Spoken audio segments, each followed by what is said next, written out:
Good morning, students. ഇന്ന് നമുക്ക് വേവിക്കേഷനിലെ മറ്റൊരു പ്രോബ്ലം ചെയ്ത് നോക്കാം. പ്രോബ്ലം ഇതാണ്. A tightly stretched flexible string has its ends fixed at x equal to 0 and x equal to n. At time t equal to 0, the string is given a shape defined by f of x equal to mu x into L minus x, where mu is a constant and then released. Find the displacement of any point x of the string at any time t greater than 0. നമുക്ക് ഇതിന്റെ displacement കണ്ടുപിടിക്കണം. നമ്മൾ കഴിഞ്ഞ ക്ലാസ്സിൽ ചെയ്ത പോലെ തന്നെ കുറേ കാര്യങ്ങൾ ഇതിൽ സിമിലർ ആണ്. കഴിഞ്ഞ ക്ലാസ്സിൽ ചെയ്ത കുറേ കാര്യങ്ങൾ നമുക്ക് ഈ പ്രോബ്ലത്തിലേക്ക് എടുക്കാം. നമ്മൾ ഇങ്ങനെ വേവിക്കേഷന്റെ പ്രോബ്ലം വന്നാൽ നമ്മൾ ആദ്യം ചെയ്യേണ്ടത് എന്താണ്? ഇക്വേഷൻ ഓഫ് എ സ്ട്രിങ് എഴുതുകയാണ്. The equation of a string. Equation of a string അതൊരു പാർഷ്യൽ ഡിഫറൻഷ്യൽ ഇക്വേഷൻ ആണ്. ആ ഫോർമുല ഇതാണ്: doh square y by Dr T square is equal to C square into Dr square y by Dr X square. ഇതിന് ഇക്വേഷൻ 1 എന്ന് എടുക്കാം. ഇത് wave ഇക്വേഷന്റെ പാർഷ്യൽ ഡിഫറൻഷ്യൽ ഇക്വേഷൻ ആണ്. Do square y by Dr T square equal to C square into Dr square y by Dr X square. Put it as 1.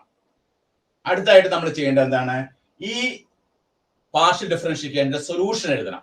നമ്മൾ solution കണ്ടുപിടിച്ചിട്ടുണ്ട്. ആ solution എന്താണ്? y of x t is equal to c1 cos px c1 cos px plus c2 sin px into c3 cos cpt plus c4 sin cpt. ഇത് നമ്മൾ equation A എന്ന് എടുക്കാം. അപ്പൊ ഇവിടെ എഴുതിയിരിക്കുന്ന രണ്ടാമത്തെ equation y of xt is equal to c1 cos px plus c2 sin px c3 cos cpt plus c4 sin cpt എന്ന് പറഞ്ഞാൽ എന്താണ്? ഈ പാർഷ്യൽ ഡിഫറൻഷ്യൽ ഇക്വേഷന്റെ ഈ വേവ് ഇക്വേഷന്റെ സൊല്യൂഷൻ ആണ്. രണ്ടാമത്തെ സ്റ്റെപ്പിൽ നമ്മൾ അത് എഴുതാം. ഇനി അടുത്ത സ്റ്റേജിൽ എന്ത് എഴുതണം? ഇതിന്റെ ബൗണ്ടറി കണ്ടീഷൻസ് എഴുതണം. Boundary conditions R y0t is equal to 0. ഇത് നമ്മൾ സ്മോൾ 1 എന്ന് കൊടുക്കാം. അതുപോലെ y of lt is equal to 0. അതിന് നമ്മൾ ഇക്വേഷൻ 2 എന്ന് കൊടുക്കുക. രണ്ട് ബൗണ്ടറി കണ്ടീഷൻ ആണ്. when x is equal to 0, y of 0t is equal to 0. x is equal to n, y of lt is equal to 0. ഇനി മൂന്നാമത്തെ condition എന്താണ്? Do y by do t initial velocity t equal to 0. ഇത് നമ്മൾ 3 എന്ന് പേര് കൊടുക്കുക. അതുപോലെ തന്നെ ഇവിടെ നമുക്ക് ക്വസ്റ്റ്യനിൽ ഒരു കണ്ടീഷൻ തന്നിട്ടുണ്ട്. എന്താണത്? at time t equal to 0, the string is given a shape defined by f of x equal to mu x into L minus x. അപ്പൊ അതെന്താണത്? y of x 0. നമ്മൾ x ന് 0 കൊടുക്കുമ്പോൾ നമുക്ക് കിട്ടുന്ന ഇക്വേഷൻ എന്താണ്? mu x into L minus x. ഇതിനെ നമ്മൾ 4 എന്ന് പേര് കൊടുക്കുക. 4. അപ്പൊ 1 2 3 4 ഇക്വേഷൻസ് നമുക്ക് കിട്ടിയിട്ടുണ്ട്. 1 2 3 4 ഇത്രയാണ് നമുക്ക് തന്നിരിക്കുന്ന കണ്ടീഷൻസ്. ഇത് രണ്ട് y0t equal to 0, y of lt equal to 0 എന്നുള്ള ബൗണ്ടറി കണ്ടീഷൻസ് ആണ്. Initial velocity time t equal to 0 എന്നുള്ളത് 0 ആണ്. ഇത് y of x 0 equal to mu x into L minus x നമ്മുടെ ക്വസ്റ്റ്യനിൽ നമുക്ക് തന്നിരിക്കുന്നതാണ്. ഈ 4 കണ്ടീഷൻസ് 1 by 1 ആയിട്ട് നമ്മൾ ഇക്വേഷൻ എയിൽ അപ്ലൈ ചെയ്ത് വരുമ്പോൾ നമുക്ക് എന്ത് കിട്ടും? Displacement of any point x of the string കിട്ടും. അപ്പൊ നമുക്ക് ഇനി കണ്ടീഷൻസ് 1 by 1 ആയിട്ട് നമുക്ക് അപ്ലൈ ചെയ്യാം. കണ്ടീഷൻസ് ഒന്നൊന്നായിട്ട് നമ്മൾ അപ്ലൈ ചെയ്യാൻ പോവാണ്.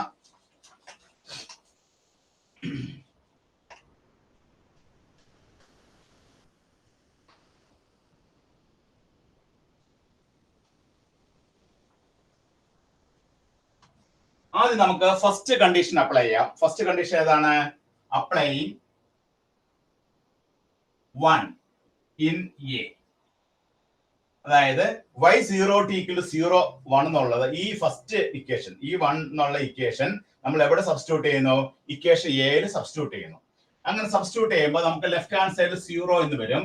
റൈറ്റ് ഹാൻഡ് സൈഡില് നമ്മൾ y0t x കാണുന്നിടത്തൊക്കെ നമ്മൾ എന്ത് കൊടുക്കണം? 0 കൊടുക്കാം. x കാണുന്നിടത്ത് 0 കൊടുക്കുമ്പോൾ c1 into 1 cos 0 1 ആണ്, plus c2 into 0 into c3 cos cpt plus c4 sin cpt എന്ന് പറഞ്ഞാൽ 0 is equal to c1 into c3 cos cpt plus c4 sin cpt എന്ന് കൊടുക്കുന്നു. അങ്ങനെ കൊടുത്തു കഴിയുമ്പോൾ ലെഫ്റ്റ് ഹാൻഡ് സൈഡ് 0 ആണ്. റൈറ്റ് ഹാൻഡ് സൈഡ് എന്താണ്? C1 into C3 cos CPT plus C4 sin CPT ആണ്. ഒന്നല്ലെങ്കിൽ C1 എന്നുള്ള പാർട്ട് 0 ആവണം, C1 0 ആവണം, അല്ലെങ്കിൽ C3 cos CPT plus C4 sin CPT 0 ആവണം. ഇപ്പൊ C3 cos CPT plus C4 sin CPT never be equal to 0. കാരണം എന്താണ്? ഒന്ന് കോസും ഒന്ന് സൈനും ആണ്. കോസ് 0 ആവുമ്പോൾ സൈൻ 0 ആവില്ല, സൈൻ 0 ആവുമ്പോൾ കോസ് 0 ആവില്ല. അപ്പൊ ഇത് ഈ പാർട്ട് ഒരിക്കലും 0 ആവില്ല. ടി എന്നുള്ളത് ഗ്രേറ്റർ ദാൻ 0 ആണ്. അപ്പൊ ഈ പാർട്ട് ഒരിക്കലും 0 ആവില്ല. അപ്പൊ 0 ആവാൻ സാധ്യത ഏതാണ്? Clearly C1 equal to 0. C1 0 എന്ന് കിട്ടി. അങ്ങനെ C1 0 എന്ന് കിട്ടിക്കഴിഞ്ഞാൽ നമ്മുടെ ഇക്വേഷൻ എ എന്നുള്ള എന്തായിട്ട് മാറും? y of xt is equal to C1 എന്നുള്ള പാർട്ട് ഇല്ല, C1 0 ആയി പോയി.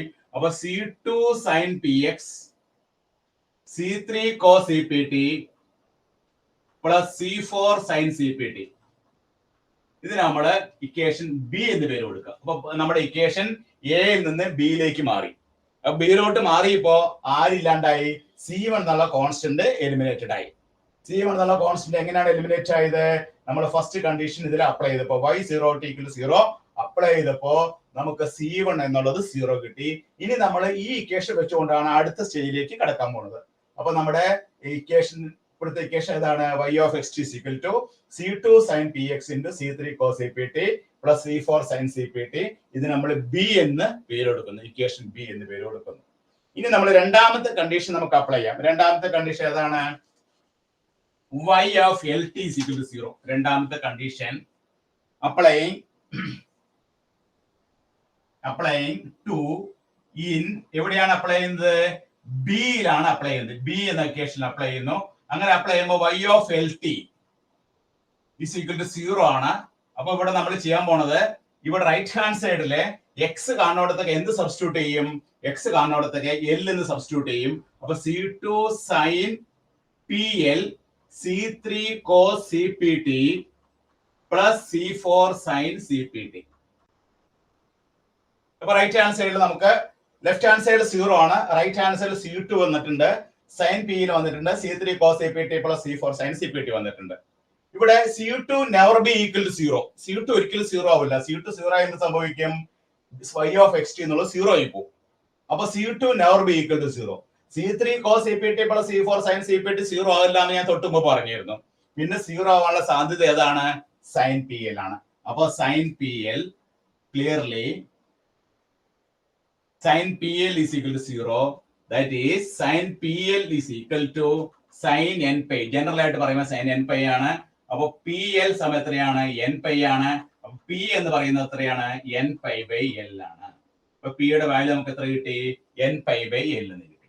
ഇനി നമ്മൾ എന്ത് ചെയ്യണം? ഈ ബിയില് ഇക്വേഷൻ ബിയില് ഈ പിക്ക് പകരം നമ്മൾ എന്ത് സബ്സ്റ്റിറ്റ്യൂട്ട് ചെയ്യണം?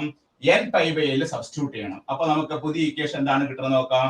y of xt is equal to C2 sin n pi by L into x C3 cos C into n pi by L into t plus C4 sin C into n pi by L into t. ഇത് നമ്മൾ എന്ത് കൊടുത്തു? C എന്ന് പേര് കൊടുക്കുന്നു, equation C.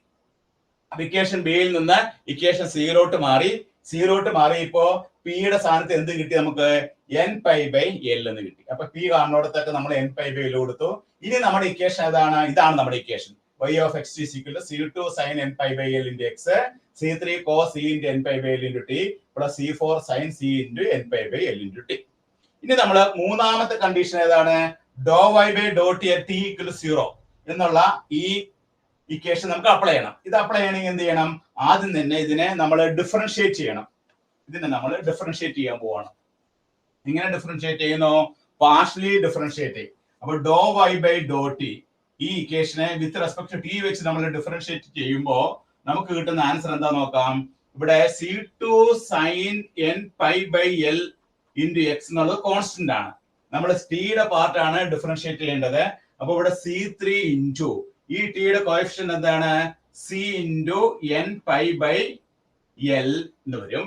Into കോസിനെ നമ്മൾ differentiate ചെയ്യുമ്പോൾ minus sign C into n pi by L into t plus C4 into C into n pi by L into cos C into n pi by L into t എന്ന് കിട്ടും.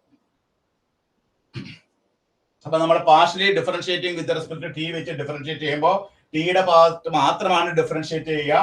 അപ്പൊ നമ്മൾ C2 sin n pi by l x constant ആണ്. C3 cos c into n pi by l into t differentiate ചെയ്യുമ്പോൾ നമുക്ക് കിട്ടുന്ന എന്താണ് C3 into ടിയുടെ coefficient c into n pi by l കോസിന്റെ differentiation minus sin c into n pi by l into t plus C4 into c into n pi by l into സൈൻ്റെ എന്താണ് cos c into n pi by l into t എന്ന് കിട്ടും. ഇനി അതിൽ എന്ത് ചെയ്യും? ഡോ y by dot t and t equal to 0 കൊടുക്കും. അപ്പൊ നമുക്ക് കിട്ടും നോക്കാം. ഇവിടെ ഈ t എന്നുള്ളിടത്തൊക്കെ നമ്മൾ 0 കൊടുക്കാൻ പോവാണ്. അപ്പൊ C2 sin n pi by l into x ഇവിടെ നമുക്ക് ടിക്ക് 0 കൊടുക്കുമ്പോൾ sin 0 എന്നുള്ള 0 അപ്പൊ ആയിട്ട് മൊത്തമായിട്ട് 0 ആയി പോകും. Plus C4 into c into n pi by l into ഇവിടെ ടിക്ക് 0 കൊടുക്കുമ്പോൾ cos 0 1 ആണ്. അപ്പൊ ഇങ്ങനെ കിട്ടും നമുക്ക്. അപ്പൊ നമുക്ക് കിട്ടുന്ന answer do y by dot t t equal 0 കൊടുക്കുമ്പോൾ നമുക്ക് കിട്ടുന്ന ആൻസർ എന്താണെന്ന് നോക്കാം. നമുക്ക് കിട്ടുന്ന ആൻസർ ഇതാണ്. ലെഫ്റ്റ് ഹാൻഡ് സൈഡ് 0 വരും. C2 sin n pi by l x into C4 c into n pi by l എന്ന് കിട്ടും. അപ്പൊ ലെഫ്റ്റ് ഹാൻഡ് സൈഡ് 0 ആവുമ്പോൾ C2 ഒരിക്കലും 0 ആവില്ല. C2 0 ആയി എന്ത് സംഭവിക്കും? ഇക്വേഷൻ 0 ആയി പോകും. അപ്പൊ C2 0 ആവില്ല. പിന്നെ നമുക്ക് 0 ആവാനുള്ള സാധ്യത ഏതാണ്? ഇവിടെ C4 ആണ് 0 ആവുക.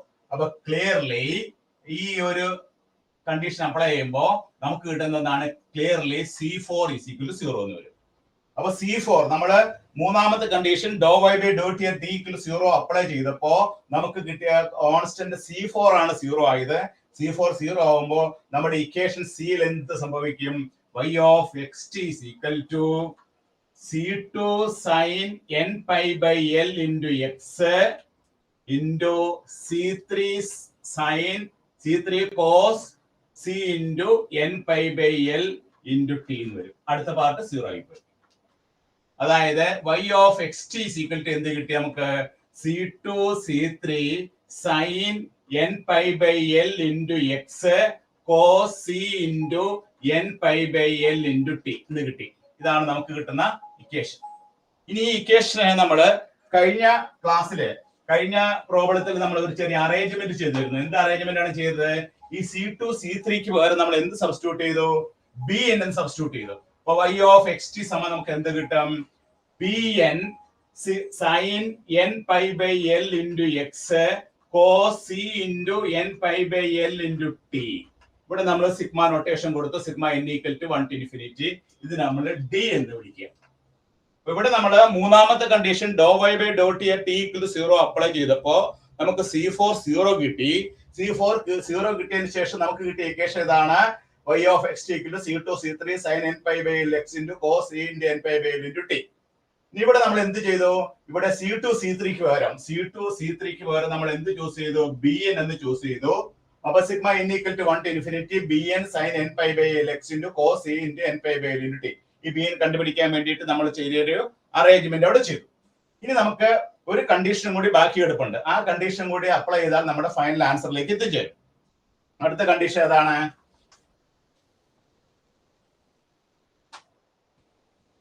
y of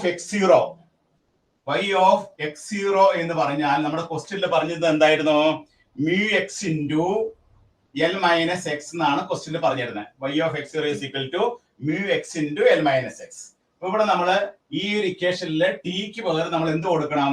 ടിക്ക് പകരം 0 കൊടുക്കാം. അപ്പൊ നമുക്ക് എന്ത് കിട്ടും നോക്കിയേ? Sigma n equal to 1 to infinity bn sin n pi by l into x into 1 ഇതാണ് കിട്ടുന്നത്. ഇനി നമുക്ക് ഈ bn കണ്ടുപിടിക്കണം. അടുത്ത പ്രൊസീജിയർ എന്താണ്? bn കണ്ടുപിടിക്കുക എന്നുള്ളതാണ്. ഈ bn കണ്ടുപിടിക്കണമെങ്കിൽ ഈ കിട്ടിയിരിക്കുന്ന ഇക്വേഷൻ നോക്കാം. mu x into l minus ഇത് f of x ആണ്. Sigma n equal to 1 to infinity bn sin n pi by l x ആണ്. ഇവിടെ നിന്ന് bn കണ്ടുപിടിക്കണമെങ്കിൽ നമ്മൾ S2 ഫോറിയർ സീരീസ് പഠിച്ചിട്ടുണ്ട്. ഫോറിയർ സീരീസിൽ ഹാഫ് റേഞ്ച് സൈൻ സീരീസ് പഠിച്ചിട്ടുണ്ട്. ഹാഫ് റേഞ്ച് സൈൻ സീരീസിന്റെ ഡെഫിനിഷൻ എന്താണ്?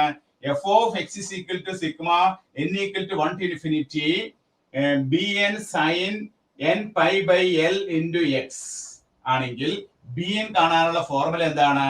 2 by l integral 0 to l f of x into sin n pi by l into x dx. ഈ ഒരു കൺസെപ്റ്റ് നമ്മൾ ഇവിടെ കൊണ്ടുവന്നാൽ മാത്രമേ നമുക്ക് എന്ത് കണ്ടുപിടിക്കാൻ പറ്റുള്ളൂ, bn കണ്ടുപിടിക്കാൻ പറ്റുള്ളൂ. അപ്പൊ bn കണ്ടുപിടിക്കണമെങ്കിൽ നമ്മൾ ചെയ്യേണ്ടത് എന്താണ്, ഇവിടെ f of x equal sigma n equal to 1 to infinity bn sin n pi by l into x ആണെങ്കിൽ ഈ bn കാണാനുള്ള formula 2 by l 0 to l f of x sin n pi by l x dx ആണ്. ഇത് half range sine series ആണ്. Half range sine സീരീസിന്റെ application ഇവിടെ കൊടുത്തു കഴിഞ്ഞാൽ നമുക്ക് എന്ത് കിട്ടും, bn കിട്ടും. ഇവിടെ f of x എന്ന് പറയുന്നത് എന്താണ്, mu x into l minus x ആണ്. ഇവിടെ ബാക്കിയുള്ളതൊക്കെ ശരിയാണ്. അപ്പൊ ഈ നമുക്ക് ഈ bn കണ്ടുപിടിക്കണമെങ്കിൽ നമുക്ക് ഈ ഫോർമുലയിൽ എന്ത് ചെയ്താൽ മതി, 2 by l integral 0 to l അല്ല 2 by l integral 0 to l f of x ന് വരെ എന്ത് കൊടുത്താൽ മതി, mu x into l minus x കൊടുത്താൽ മതി. കണ്ടോ, f of x ന് വരെ mu x into l minus x കൊടുത്ത് അതിനെ ഇന്റഗ്രേറ്റ് ചെയ്താൽ നമുക്ക് എന്ത് ആൻസർ കിട്ടും, നമുക്ക് bn ന്റെ ആൻസർ കിട്ടും. അപ്പോ bn കിട്ടണമെങ്കിൽ 2 by l into integral 0 to l f of x ന് വരെ mu x into l minus x കൊടുത്തു കഴിഞ്ഞാൽ അതിനെ ഇന്റഗ്രേറ്റ് ചെയ്യുമ്പോൾ നമുക്ക് കിട്ടുന്ന ആൻസർ ആണ് bn. അപ്പൊ അടുത്ത പ്രൊസീജിയർ നമുക്ക് bn കണ്ടുപിടിക്കുക എന്നുള്ളതേ ഉള്ളൂ. bnോട് കണ്ടുപിടിച്ചാൽ നമ്മുടെ ആൻസർ ക്ലിയർ ആയി. അപ്പൊ bn കാണാനായിട്ട് നമ്മൾ ചെയ്യാൻ പോണ മാർഗം bn is equal to 2 by l integral 0 to l f of x ന് പകരം mu x into l minus x sin n pi by l into x dx. ഇതാണ്. ഇനി ഇതിനെ നമുക്കൊന്ന് ഇന്റഗ്രേറ്റ് ചെയ്യാം. ഇന്റഗ്രേറ്റ് ചെയ്യുമ്പോൾ ആദ്യം mu പുറത്തെടുക്കാം. 2 mu by l integral 0 to l xl minus x square sin n pi by l into x dx. ഇനി നമുക്ക് അതിനെ ഇന്റഗ്രേറ്റ് ചെയ്യാം. അപ്പോ ഇന്റഗ്രേഷൻ ചെയ്യുമ്പോൾ നമ്മൾ ഉപയോഗിക്കുന്ന മെത്തേഡ് അതാണ് ജനറൽ റൂൾ ഫോർ ഇന്റഗ്രേഷൻ. എന്താണ് general rule for integration? General rule of integration പറയുന്നത് first function into integral of second minus derivative of first into integral of second. അങ്ങനെയാണ് നമ്മൾ general rule for integration apply ചെയ്യുന്നത്. ഇവിടെ first function ഏതാണ്, X L minus X square. Second function നമ്മൾ എടുക്കുന്നത് ഏതാണ്, sine N pi by L X. അപ്പൊ നമ്മൾ ഇത് ഇന്റഗ്രേറ്റ് ചെയ്ത് നോക്കാം. 2 mu by l xl minus x square first function into integral of second. Integral of second എന്താണ്, minus cos N pi by L into X divided by N pi by L. സൈനിന്റെ integral ഇവിടെ എഴുതുന്നു. Minus derivative of first function എക്സലിന്റെ integral എന്താണ്, എക്സലിന്റെ derivative എന്താണ്, L minus 2x minus sine n pi by l into x divided by n square pi square by l square plus ഇനി അടുത്ത ശ്രേണിയിൽ എന്താണ്, minus 2 into minus cos n pi by l into x by n cube pi cube by L cube എന്ന് കിട്ടും. ഇവിടെ 0 to l lower limit 0യും upper limit എല്ലും ആണ്. നമ്മളത് അപ്ലൈ ചെയ്യാം. 2 mu by l. ആദ്യം നമ്മൾ അപ്പർ ലിമിറ്റ് എൽ അപ്ലൈ ചെയ്യുമ്പോൾ നമുക്ക് എക്സിന്റെ സ്ഥാനത്ത് എൽ കൊടുക്കുമ്പോൾ L square minus L square. അപ്പൊ ഫസ്റ്റ് ടൈം നമുക്ക് 0 കിട്ടും. ഉണ്ടോ, ഇവിടെ എക്സിന് നമ്മൾ എന്താ കൊടുത്ത്, എൽ കൊടുത്തു. അപ്പൊ എൽ സ്ക്വയർ വരും. എക്സിന് എൽ കൊടുക്കുമ്പോൾ L square, L square L square ഓർക്കുക 0 ആയി പോകും.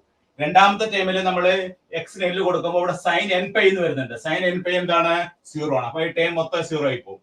മൂന്നാമത്തെ ടൈമിൽ എക്സിന് എൽ കൊടുക്കുമ്പോൾ നമുക്ക് എന്തൊരു എല്ലാം കട്ടായി പോകും. ഇവിടെ മൈനസ് മൈനസിലും ഗുണിച്ച് കഴിയുമ്പോൾ നമുക്ക് എന്ത് കിട്ടും, plus 2 into minus 1 raise to എന്ന് വരും by N cube pi cube by L cube.